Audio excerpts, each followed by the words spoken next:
նայեք, ես չեմ կարող ինձ նկատի ունի Տիկին Գալյանը, ես դա չեմ բացառում, ես ունեմ իմ դիրքորոշումը, ավելին շատ շուտով գրավոր կներկայացնեմ իմ դիրքորոշումը։ Արդեն նշեցի, Տիկին Գալյանը մեկ անգամ արդեն ապացուցել է, թե իր ղեկավարած կառույցը ինչպես է կարողանում մեկնաբանել մարդու իրավունքների եվրոպական կոնվենցիան եւ մարդու իրավունքների եվրոպական դատարանի որոշումները, ինչ աստիճան աղավաղումներ։ Փառքաստո այդ հարցում սահմանադրական դատարանը վերջակետ դրեց։ Եթե շարունակեն նույն ձևով, ինչ որ մի պահի մենք կհասնենք վերջակետին։ Վերջակետին կարող ենք հասնել Հայաստանի Հանրապետության դատական համակարգում, Հայաստանի Հանրապետության սահմանադրական դատարանում կամ մարդու իրավունքների եվրոպական դատարանում։ Բայց որ վերջակետի մի օր կհասնենք, ես կարծում եմ այո։ Իսկ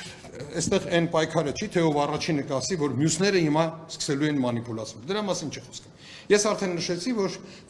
բանն այն է, որ սահմանադրական դատարանի որոշումը այնքան պարզ է գրված եզրափակիչ մասը, որ կարելի է բացել դա, բացել ապօրինի ծագում ունեցող գույքի օրենքը,